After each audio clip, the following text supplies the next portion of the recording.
they get the chance. They were born in bloody circumstance. To go, leave me, run like you've never run before.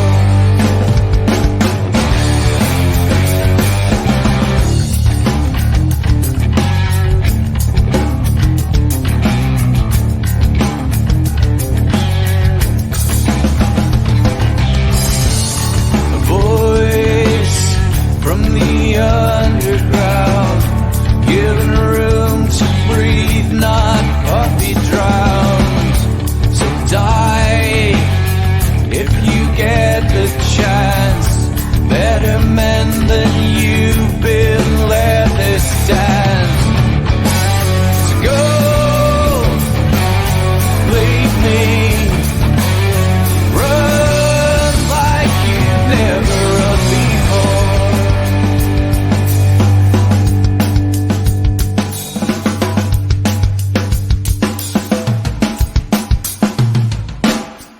I have seen the worst, and there is nothing left for me to hate, so I can lay me down, my brothers, on the ground. I bled today until Coyote comes to raise me up and carries me away. To go,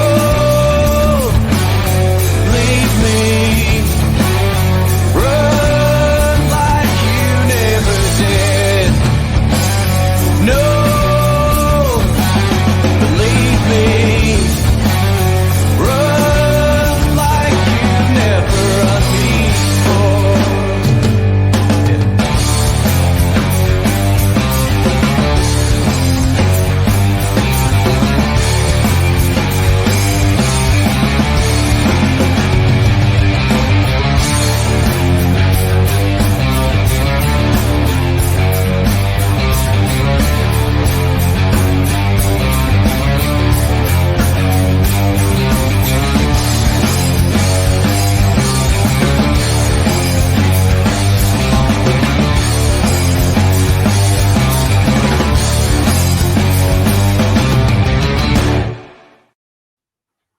Hello, good evening. Welcome to the Scottish Rugby Podcast. It is myself, John Anderson, in the helm once again. You're joining us here on a lovely Wednesday night. Deepest, darkest Scotland is getting wintry. It is blooming cold outside, but we are here to warm the cockles of your hearts with more chat about Scottish rugby and possibly even mentions of some of our wonderful international compatriots. Joining me tonight, I've got the terrible twosome themselves. First of all, I've got Jonny McGinty, resplendent in a Canterbury hoodie. Jonny, good evening. Good evening, how are you? This is my dotted about the house hoodie. It looks warm. It looks warm. It's nice, yeah. It's very nice. Are you choosing to? Are you heating only that room and the room that your partner's in? Is this the plan? Yeah, the rest of my family are freezing, but I'm warm. No, I'm not. I'm not doing that. No one phoned the council or anything. Just to be clear, don't phone any sort of council. Everyone in the McGinty household is safe and well. And also, partner in crime, I saw you boogieing to the theme tune. It's none other than Craig Manson. Craig, how the hell are you, sir? I'm terrible. You're terrible? Yep. I hope to get onto that. I'm absolutely terrible. Had a mental busy day today at work, and then I've got to come on this pod and listen to you two plums big up Glasgow because you beat some diddy team from Italy, and then I've got to try and justify why Edinburgh were so rubbish at the weekend against a Munster team who haven't started the URC very well this year. And then I've got to deal with the fact that England might actually get better. So can I just say... I find that unlikely. I agree with Jonny. I find it incredibly just demoralising. And I don't... I'm just... Craig. Yeah, I've had enough. Well, you've made me feel bad for you now. Yeah. No, I don't want your sympathy. Don't be sitting there. I don't I need don't it. care about your pity. I don't need your pity. Don't you worry, Craig. You're not getting mine. Yeah. How did I ever think that would be any different? Yeah, Craig has been subject to some dog's abuse on the group chat over the last couple of days. He's done very well not to bite, so I'm interested to see how tonight goes. If you're stumbling upon this podcast for the first time, welcome and strap in. It's going to be a bumpy one. But if you head over to scottishrugbyblog.co.uk, you can check out all the latest views, reviews, and some match stuff on the podcast. You can also head over to patreon.com/Scottish Rugby Podcast, and you can subscribe for £3 a month for exclusive content, including our Hands in the Ruck section, which we'll record just straight after this. We'll continue to go live for our patrons, and we will cut loose. We'll have a wee sweary word, and I'm sure Craig might mention what he actually thinks about Blair Kinghorn's passing technique.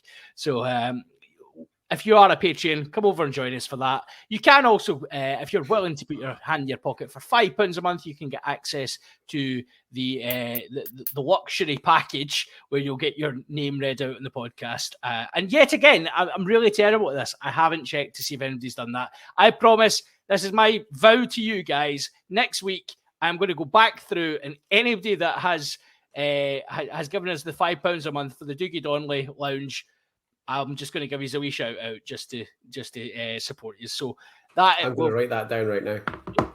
Yeah. On promises next week. I promise. It's like a politician's promise what I'm giving right now. So you can expect me to change it by probably tomorrow. But we'll do our best to do that for you. It's a web of lies. He lives in his web of lies, Johnny.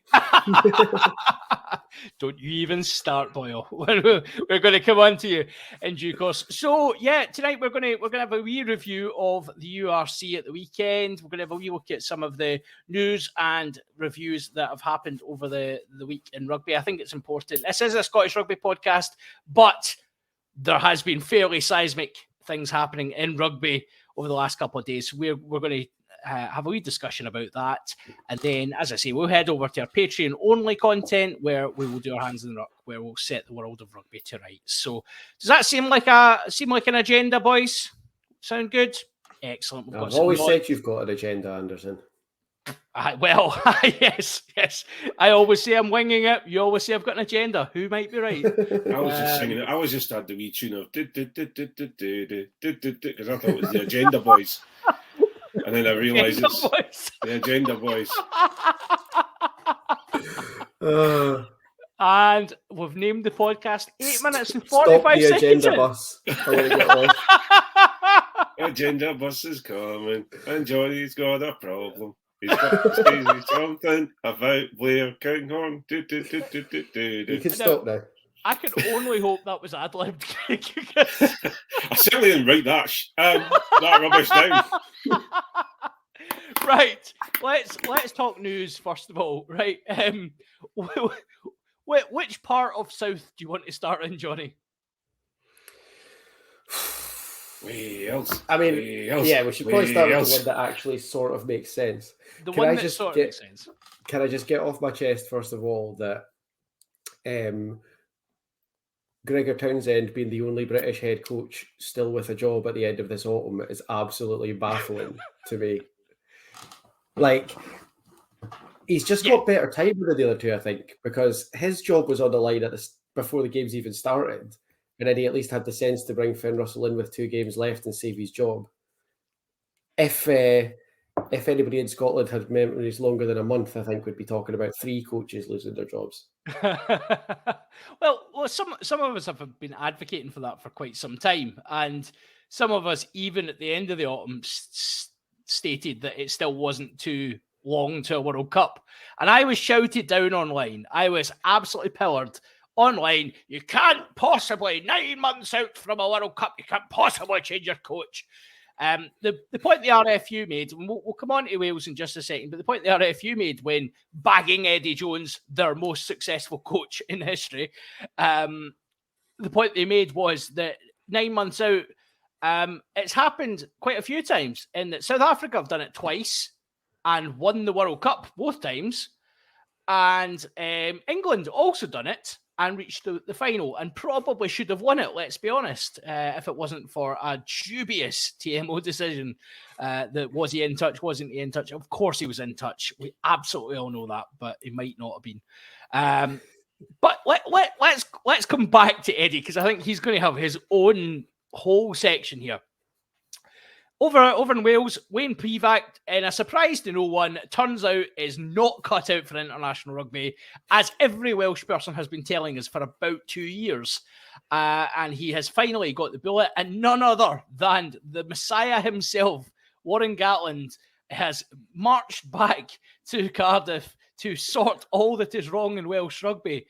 Jonny, I'll come to you first. I mean, it means that Scott Robertson's on the market. Yeah. The England job and the Wales job have both been sorted out in the last week. Rory O'Gara's just signed on to 2027 with La Rochelle.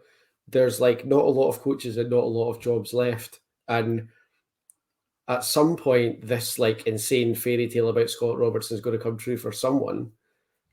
And Scotland, I guess, are one of the contenders now.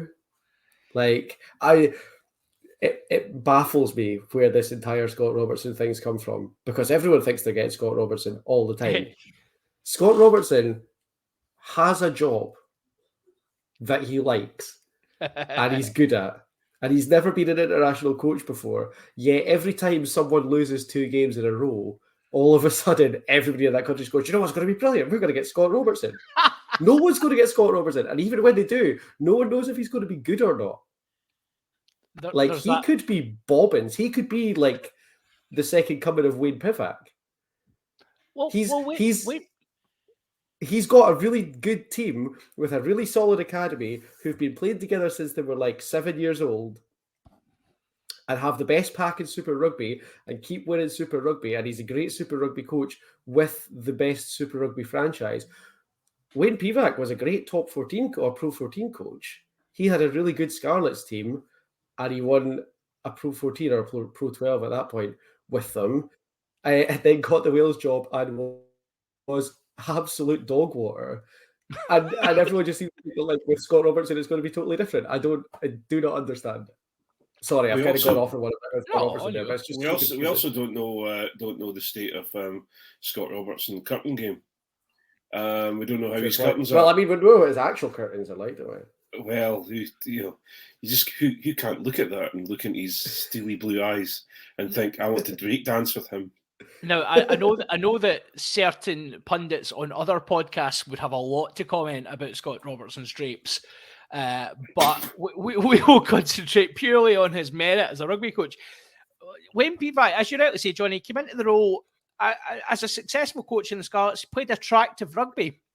I was kind of given a remit to revolutionise the way Wales played, because obviously under Gatland, it was Warren ball, or, you know, there's other affectionate terms that we might touch on in Patreon for it, but it was successful rugby, and Pivac came in and you could see what he tried to do in those first. It almost to me strikes me that he was kind of hampered by the players that he had were very suited to Warren ball, and he was kind of hampered by that, and he never seemed to evolve. And the fact you've got a Wales team now losing to Georgia, losing to Italy, who a lot of them look over the hill now, it strikes me there's been no evolution in that Welsh team.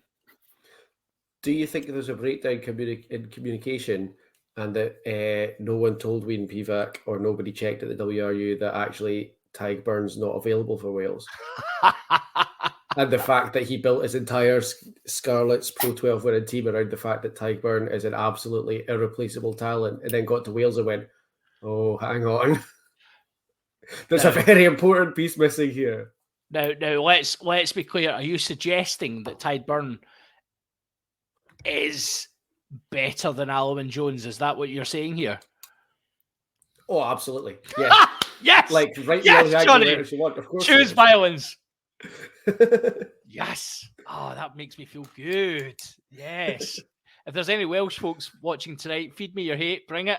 I would like to see that. Craig, what's your take? Wayne Pivac he came into the role. The Scarlets were always an entertaining side to watch, and certainly were the bane of a few Edinburgh sides over the years. But yeah, as Johnny rightly says, it is a bit of a warning shot for anyone thinking we just take a coach from club rugby and throw them into the international scene. Mike Blair. Yeah, but that's the sort of the. Well, Mike Blair's slightly different because he's been involved in the international scene already. So with Scotland, so it's slightly different. But yeah, I totally agree. It's yeah. But then what Wales don't seem to have, and what is going to be what I guess Gatland always seemed to do quite well was not dealing with all the politics and all the tribalism in Wales. And he just picked a team, win the first game, pick the same team to win the next game, pick the team maybe with a new player in to see what he's going to go like to win the next team. And he got them winning. And I think that I know there's been a lot said this week about it, but I'm a great believer in that there's this 4-year cycle for a World Cup is to coin Johnny's phrase, a load of bobbins for me. I want to see my team win, and I want a coach to come in and win. Now, Pivac got a huge amount of pelters from everybody in Wales about, he shouldn't be, he's using this World Cup cycle as an excuse, etc. But it's what Eddie Jones has done for the last 8 years. He's gone from cycle to 4 years to 4 years. Everything's going to be better when I get to the World Cup. The big difference with, first of all, Pivac did he never get to go to a World Cup? Did he go to the 19 World Cup? Was he in charge for 2019? No, he didn't, because it was Gatland that went, doesn't he? Yep. And then, whereas Eddie has always managed to pull some sort of result out of a World Cup. He seems to be a test match animal. So I'm never one for going back. What I don't seem to understand is that Gatland was done. He was finished. All the Welsh fans had enough of Gatland and this and that and the other. And all of a sudden now it's, the Messiah has returned. So we'll wait and see if I've got a tenner on Rob Howley coming back as well. So I think the Howler will be back. That's really bad. That's mean. I'm sorry. That's what, come on, I was being subtle there, Johnny. Yeah, it will be really interesting because, as you say, Gatland left the Wales job and it was the brave new dawn of Welsh rugby. And it's funny because I think, it'll be interesting to see where Scotland fans end up in this, because I think we are about to change coach at some point in the next year or so. And it'll be interesting to see if we happen to take a Mike Blair or another coach and we have a few bad results. Fans really like winning, as you rightly said, Craig. Fans like winning games of rugby. And it doesn't matter if you're the greatest coach in the world or a totally bang average coach. If you can get a side winning rugby, you'll get the fans behind you. And Warren Gatland plays winning rugby. It's dreadful rugby. It's not entertaining in the slightest. And he's got his work cut out as well, because I think the development of the Welsh team, to me, certainly has moved away from that kind of brute strength, massive bodies. There is some of the old guard, the Gatland era guys still in there, but I think a lot of the players have moved away from that Gatland ball style. And it will be interesting to see if he can create or recreate the magic in some ways with what he's got available to him. I think this is going to be the Cristiano Ronaldo back to Man United scenario. I think we're going to see some fireworks. I don't think this is going to go necessarily that well for Gatland, and I think you might find that sort out the bin. He's going to sort out what? No, sorry, John.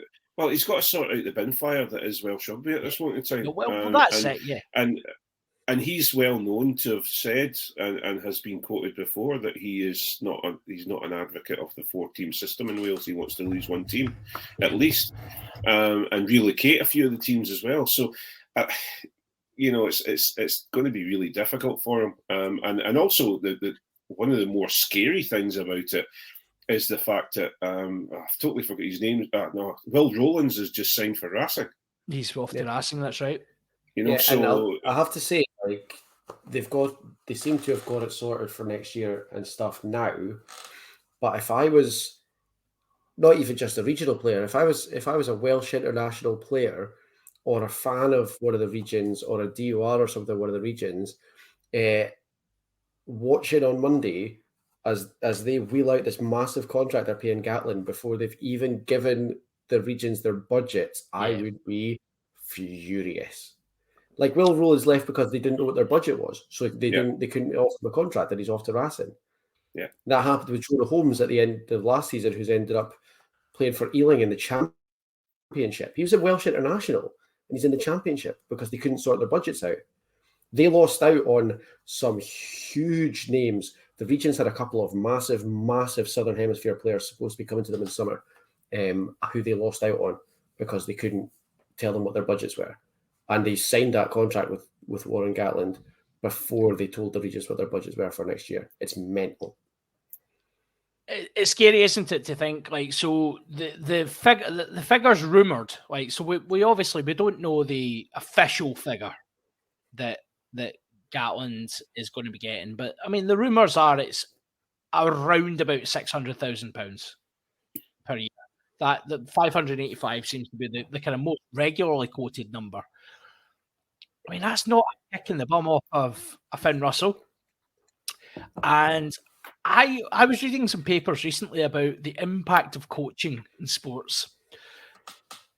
And actually, managers, coaches, whilst they have an impact and can influence, you know, style of play, and particularly, you know, what Gatland's good is he has a very particular type of play that he wants to implement.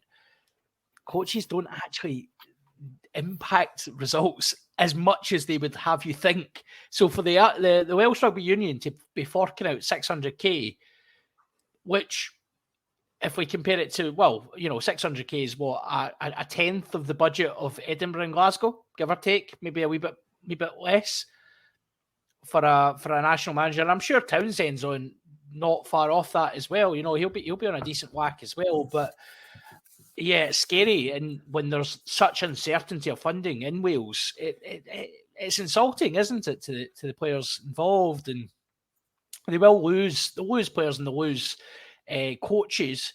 And speaking of coaches, Craig, of course, Gatland's coming back to Wales, and we are all going to find out just how much Sean Edwards actually was the brains behind the operation. Yeah, because Sean Edwards is just signed on for longer with France, if I'm right in saying. So he has, he's signed a contract. So he's extended in the conversation. I listened to an interview with him, and he was saying, you know, he's open to anything. He's open to anybody talking to him, but if they're going to take the time about it, you know, he's comfortable and happy where he is, and he was offered a good deal, so he stayed on. So, you know, this whole thing of coaches. Good coaches are now looking for financial and workplace security, and you know, okay, you know, in club game, coaches are you know, live and die by the fans and the rugby that's played, but a lot of the international coaches are looking for, international standard coaches are looking for time to be able to develop the team, and I guess that's where, you know, Pivac has struggled with, because he's been able to work. If he works with a team on a regular basis every day, day in, day out, he can produce.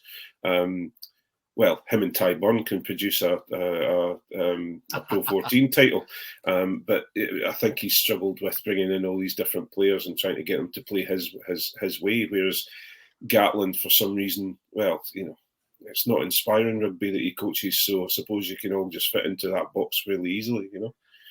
Well, let's see what the future brings for Welsh rugby. 9 months out from a World Cup, it'll be interesting to see how Gatland goes.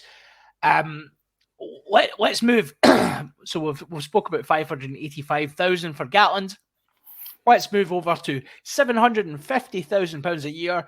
Eddie Jones, who has just got the can from the RFU, a year out, well, 9 months out from a World Cup, which, as you guys have already touched on, is the Eddie Jones specialty. He works in 4-year cycles. Ultimately, Jonny, like, if you look at it objectively, right, extract the World Cup from it for a second, which I know is not fair because that's kind of what he's building to.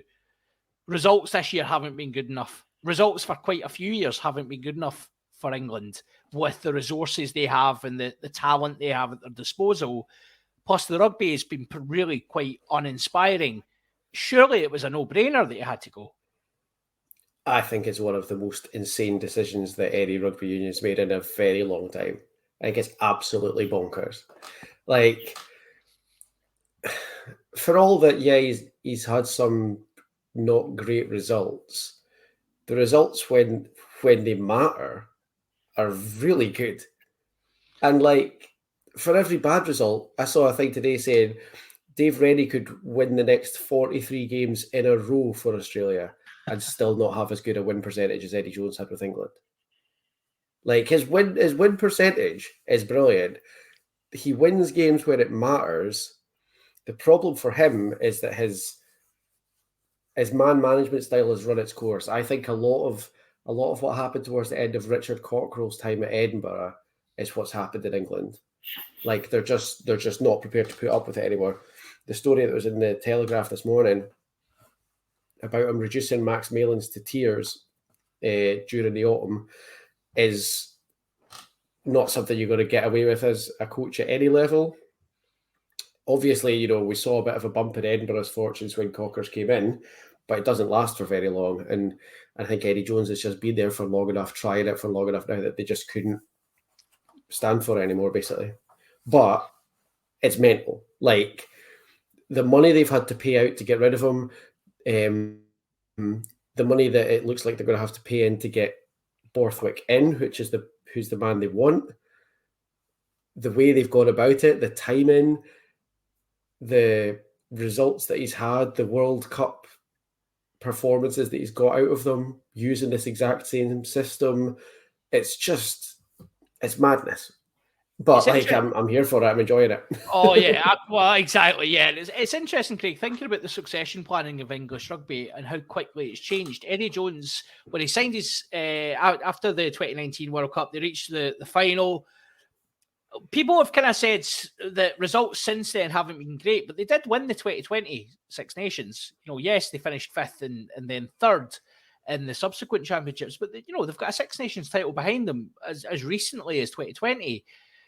And there was always a succession plan talked about, and obviously Rob Baxter was talked about extensively when Exeter were chomping all in front of them, and he's just signed a contract extending his time at Sandy Park. England, just from my opinion, but I really want to hear your take on this, Craig, they've really screwed the pooch here with their succession planning. Yeah, because it's been talked about prior to the 2019 World Cup that Eddie was going to get this World Cup out the way, win it, obviously, because that's what they were saying. That's what they were saying was going to happen, and then he was going to then take 2 years to bed in a new coach, and then dance off into the sunset to America to coach rugby. So the problem you have is that it's not just the cost of paying Eddie off, because they'll have had to have paid Eddie off, and then getting Borthwick in, but it's who does Borthwick bring with him, and how much are they going? Because really, Borthwick, don't get me wrong, he's from all sides of it, all sides of the rugby team, people are very, very happy with what Steve Borthwick does. The problem is he is very much a yin and a yang. He needs somebody else in the background cuddling and squeezing and having a bit of personality in the team, whereas he's well known to be kind of just he's a personality, but he's not a personality, if you know what I mean. He's quite dour. So, is he going to bring Kevin Sinfield along with him? Is he going to bring, I've forgotten the other lad's name in Leicester, but is he going to bring those coaches with him? Because obviously Eddie Jones has decimated every single assistant coach that he's ever had in the England job. I think it was only Cockers that would probably stay around, because I think Eddie Jones would be frightened of Cockers. So, he's the only person that he'd be frightened of. But so, it'll be an interesting one to see how much it. And I totally agree with Johnny. I think replacing Eddie Jones right now, is bonkers. It's absolutely bonkers. They've gone with I think all the English crowd that were booing at Twickenham, they were more booing the team rather than Eddie Jones. And then all of a sudden they've got rid of Eddie Jones and they've gone, whoa, we didn't mean that. Whoa. Let's calm the beans here, guys. Yeah. I mean, ultimately for me, like Eddie Jones, obviously he's been a very divisive figure over the years, and it has irked us on a number of occasions, and that is not a surprise. You would expect that of an England coach. We've often been, even the most polite man in the world, Stuart Lancaster, when he was England coach, found his way to annoy Scotland. So they have a talent for it. Eddie, in particular, does have a very good knack for winding people up.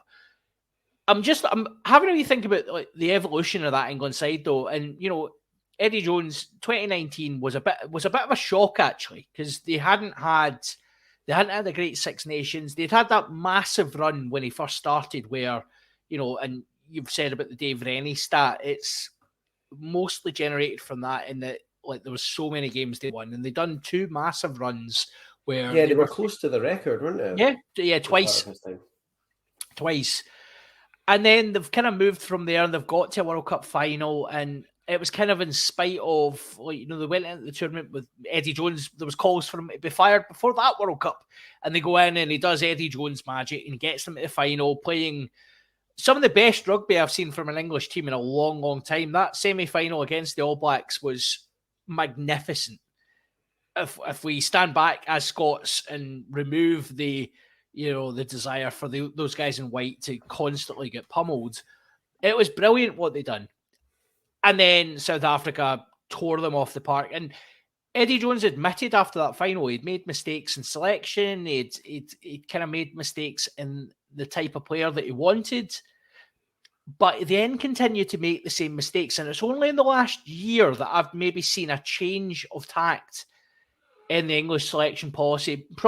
Marcus Smith's come in at the side, and I don't think that's necessarily an Eddie Jones pick. I think that's a kind of, 85% of the revenue comes from the stands RFU pick. They need someone like Marcus Smith to get behind.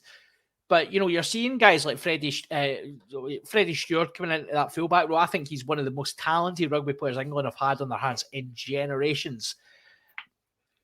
But you're also seeing the same old picks, the same old blockers. And for me, that's the Eddie Jones influence, where he's not evolved his team. He's not evolved his coaching to think in modern rugby. And for me, that's why, I think he probably should have stayed to the World Cup and, done all that and then be done. And I think he could probably have done relatively well with England at a World Cup. But England are stuck. If they've got Eddie Jones at the helm, they're stuck in the mire of what he wants them to do. And the way he's alienated coaches, alienated people that could influence that is telling. So for me, that's why he has to go. He seems to have this thing as well, where if he's decided that he's no use for you, then that's it. He's decided he's no use for you. And some of the players that England have let go, and obviously because of the way they select their squads and their EQP contracts and stuff. Yeah. Joe Launchbury going to France, Joe Marchant going to France, Zach Mercer a couple of years ago. That's phenomenal talent. Yeah. That Eddie Jones has basically pushed to a position where they can't be selected for England anymore. And the Marchant one is particularly as a head scratcher, because he was a difference maker. Yeah. When he came. The season he played for Quins, he had a great relationship with Marcus Smith. They were right at the business end of the Premiership. He came into England and he was a breath of fresh air for England. He made Marcus Smith a better player. Yeah. And then all of a sudden it's like, nah, mate, just go, it's fine. Go play in France, I don't need you. I'll never pick you. Mate. This is the weird thing, though, or this is the thing, though. People like Marchant, I think are a good a good player for England. I don't rate Marcus Smith in an international jersey. And the issue, to justify that comment and not to anger the gods that Rugby Jesus has been questioned. What I mean about that is that Marcus Smith at Quins, when they don't have, they have a collection of coaches who all have an input, and they are well known for talking about playing what they see in front of them. Marcus Smith is in his element in that area. But the minute you start bringing rules and regulations and I want you to play this way in this part of the field, and I want you to play this way in this part of the field, as you've seen, it's absolutely knocked the corners off Marcus Smith. And so I don't think he's built for international rugby as a whole, because in international rugby, you're going to get coaches who want you to play to their specific plan. There's no way, unless you're Italy or you're Colombia or you're Chile, or you can go around to your players and say, "I tell you what, just play what's in front of you, on you go." He's not going to come across that, and so that's where the juxtaposition between Marcus Smith and Owen Farrell has really caused problems. And also, I think the having the crash ball 12 and constantly wheeling Manu Tuilangi out in his wheelchair, is wrong as well. Of Eddie Jones's pick. Eddie Jones took Marcus Smith into the international squad far too early, and because there was so much pressure on him, and he kept talking about how he doesn't pick on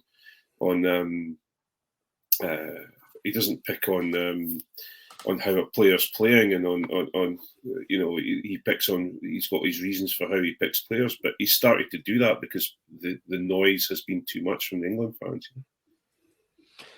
I mean, it's worth remembering as well. So Eddie Jones he's been given this. Obviously the press have kind of debated to death the Eddie Jones era of English rugby. It's worth remembering how he came into the role, though, Jonny. That 2015, a home World Cup under Stuart Lancaster, who's gone on to be one of the most celebrated coaches in world rugby at this point in time, obviously moving to Racing 92. Eddie Jones was the Japanese coach at the time and had agreed to go and take over the Stormers after the World Cup. And the RFU, he broke that contract to go and join England. He was with the Stormers for 8 days apparently, and the RFU had to pay 100 grand, which doesn't seem massive amount, but considering the RFU, not now it doesn't. No, I know.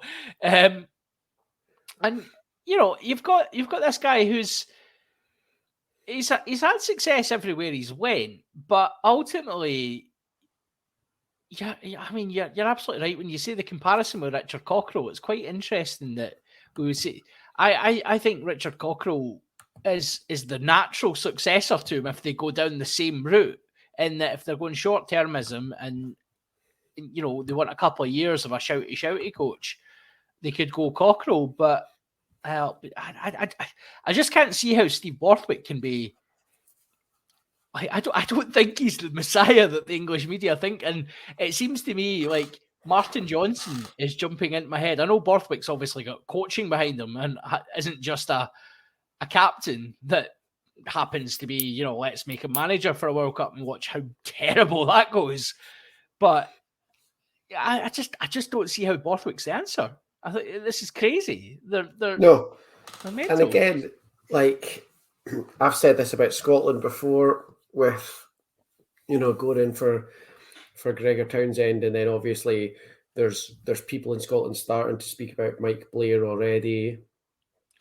As much as we love him around here, Pete Horn's been talked about as a Glasgow coach and then being into the Scotland setup already, and like England now doing the same thing with Borthwick. And like my overwhelming feeling is, what's wrong with coaches? Yeah. Like, see, instead of persistent, everyone persisted with players into coaches, into national managers, into total laughingstock.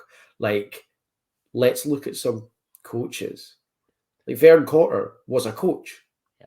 That was like, Vern's playing career is nothing compared to his coaching career. Scott Robertson, for all we've just said, he's unproven or whatever, is a coach.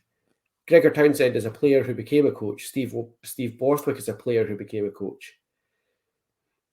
Warren Gatland, as much as he was a player, he was never a player to the level that he was a coach. I just think that more teams should be spending more time and more resources looking at coaches to make them coaches instead of looking at players to make them coaches, because there's not a great track record for that. And actually, Craig, it comes back to, you see it a lot in football as well, where great players don't necessarily make great coaches. And we've spoken about it with like Chris Patterson, for example. Not saying Chris Patterson isn't a very good coach, but, he obviously had a very specific skill set, and it can sometimes be really difficult for great players to pass on their skills, experience, and knowledge onto other players, because almost it can come quite naturally to them. And great players tend not to understand, not exclusively, but, a lot of the time you hear about great players, they don't necessarily understand the struggles of lesser players when they're trying to build them up to become as good as they were, or great players. It's a challenge. Yeah, because the issue you have is a lot of these players that are world class or international class, they have a certain level of playing ability that comes naturally to them. There are certain players we know that have to work on a regular basis. You look at Duhan van der Merwe. He has come along to Scotland. He's had to work incredibly hard to get to get back to where he should be with Edinburgh. Then he's introduced into Scotland and also the Lions side of things, and everyone's saying, he's rubbish in the air, he's got bad defence, etc., etc. And then you see him playing for Scotland in the autumn internationals, and you're seeing a better defender, a better player in the air, etc. So he's had to work at it. To go down the route exactly of what you're saying about coaches, you have to understand also in that all these athletes that are playing at international level have to be pretty selfish at certain times. Yep. To get themselves to that level, and that doesn't always lend itself to a fantastic team ethos or recognizing different things in different players. And just as you said, John, I can do it, so why can't you? Well, yeah, leadership is very different for a coach than it is a player.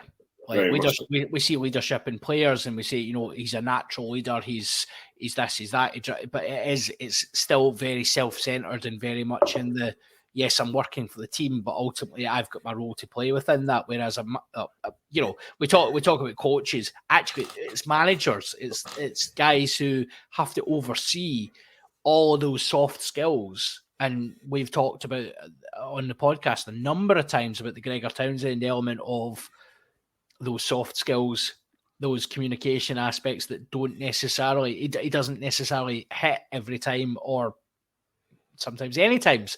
He can be quite bad at that. So, is there right? So we've got Eddie Jones leaving. We've got Wayne Pivac out the door. Gregor Townsend has survived by lying to the Scottish fans and then bringing back Finn Russell and lying about the return of Finn Russell, because obviously we believe that actually he was coming back no matter what. But Adam Hastings took an injury. Yeah, your point, Johnny. We'll finish this section on your point. How has Gregor Townsend been the only one to survive? This is ridiculous. Yeah. Honestly, I don't know. Is the short answer.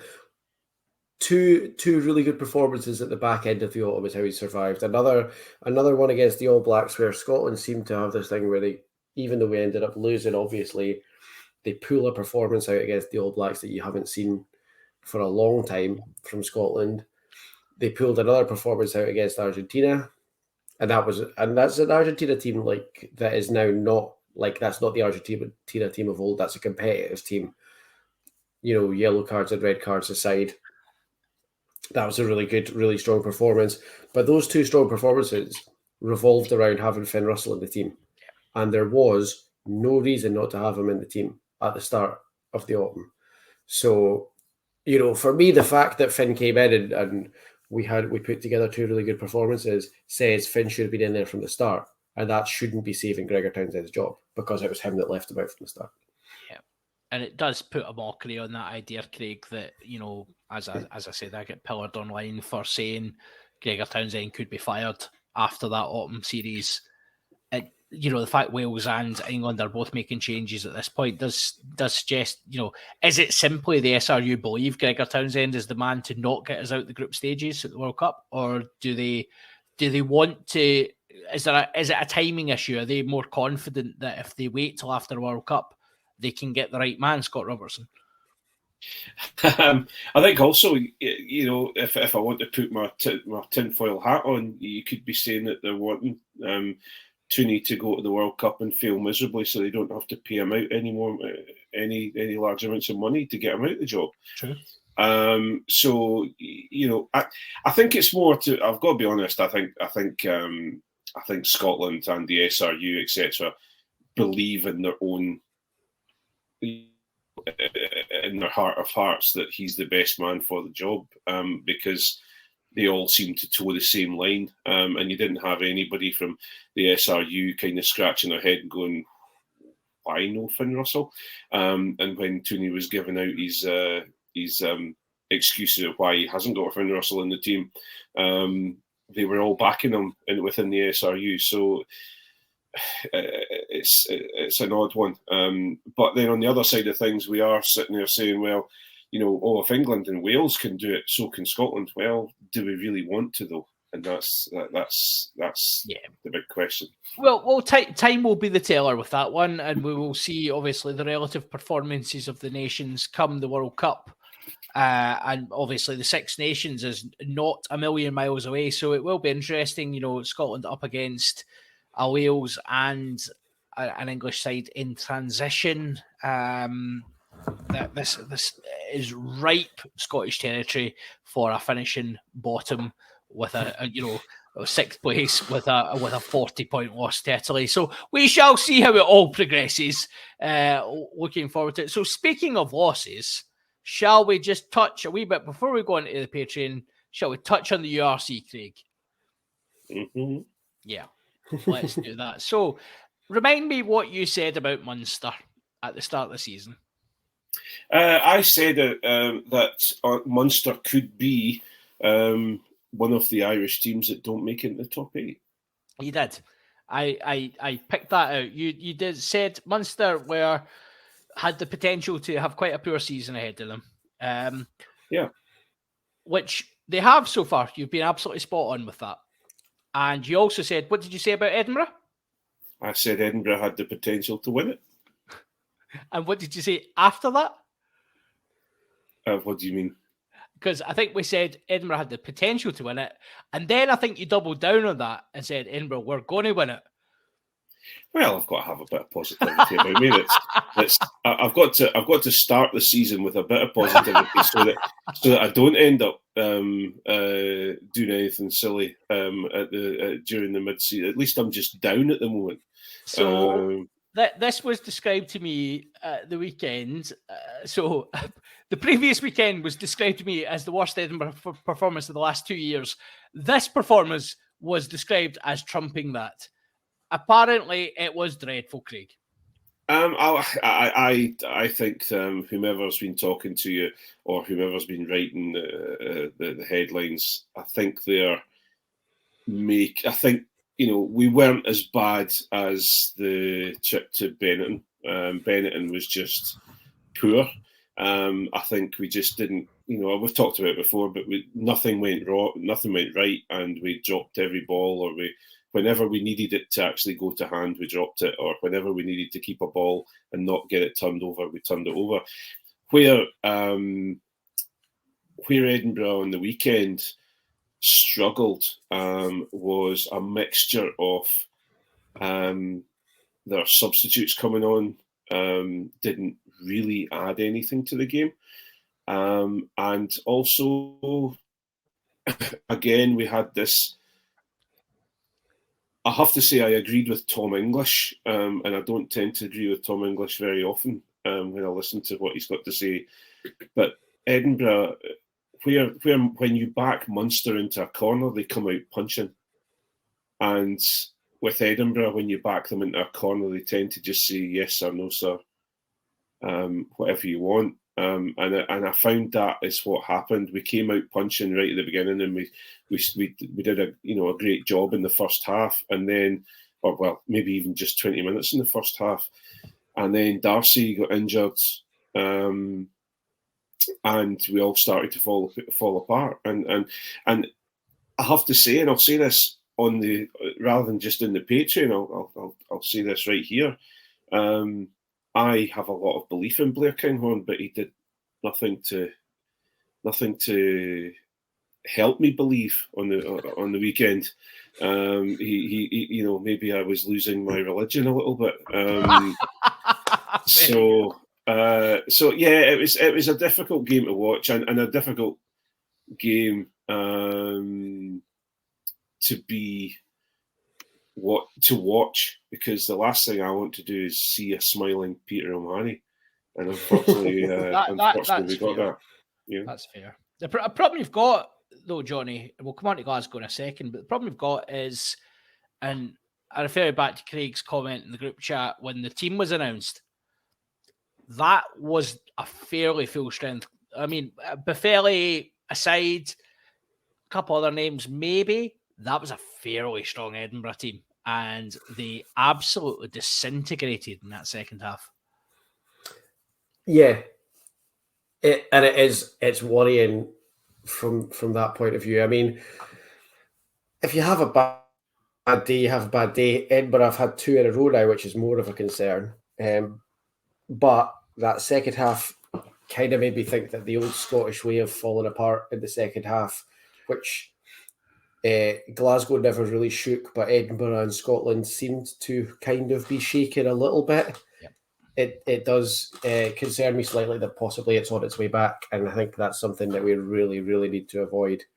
We spoke 18 months, 2 years ago about Scotland's mental fragility and how a lot of that came from the clubs, because there was a point where both club sides were doing it, and I really thought that Edinburgh mostly and Scotland to an extent had started to turn the corner from that, but they seem to have been afflicted by what Glasgow have never really escaped from, which is not being able to hold their nerve, basically.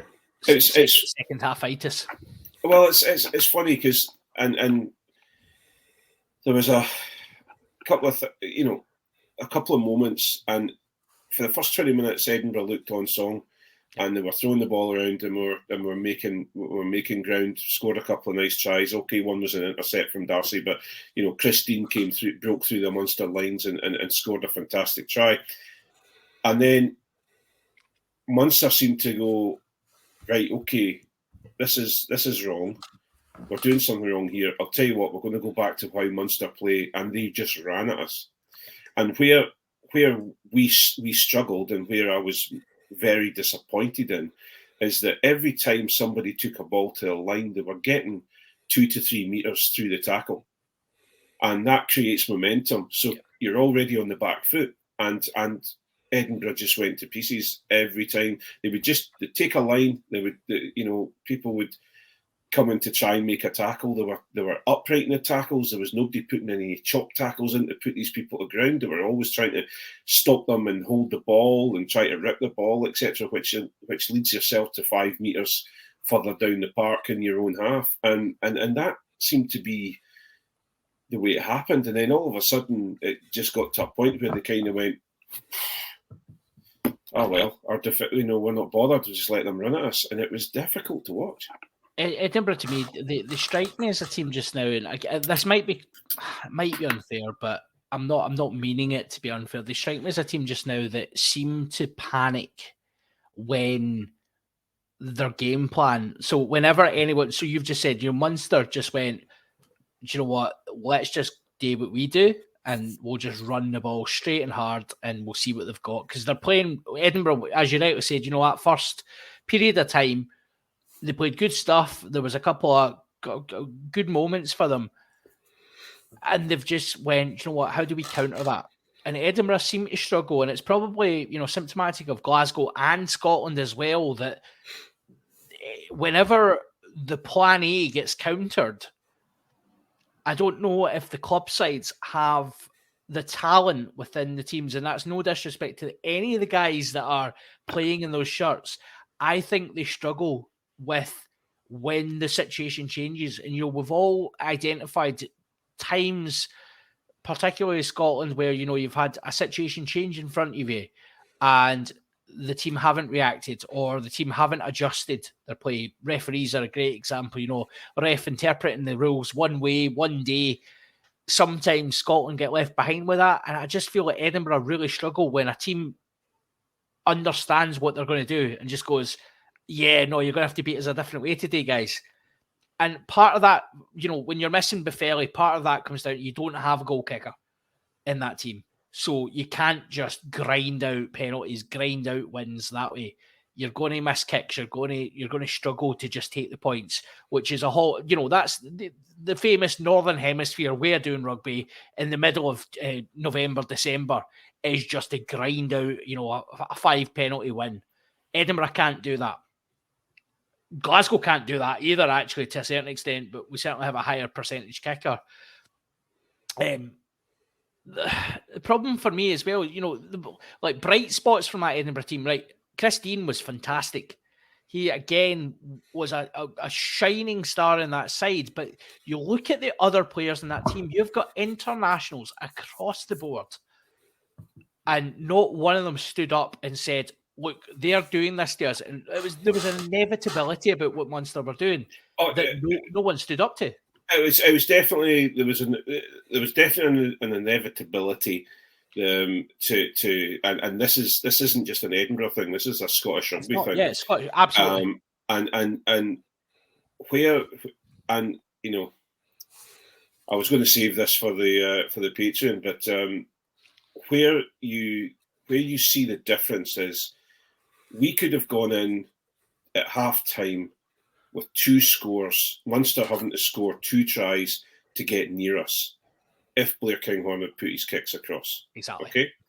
So, and Edinburgh, we talk about Blair Kinghorn being a confidence player. I think Edinburgh are a confidence team. I totally agree. And you're I'm if I get banished or burnt at the stake, I'm going to have to take it on the head. Welcome to my world. But first of all, we didn't get 2 kicks, didn't go over, so there was 6 points went a missing, and then the 2 tries that Munster scored, once in the first half, once in the second half, were both from Blair Kinghorn missing tackles. Yeah, glaringly obvious ones as well. And I'm not turning around and saying that this performance is all Blair Kinghorn's fault. I'm absolutely not.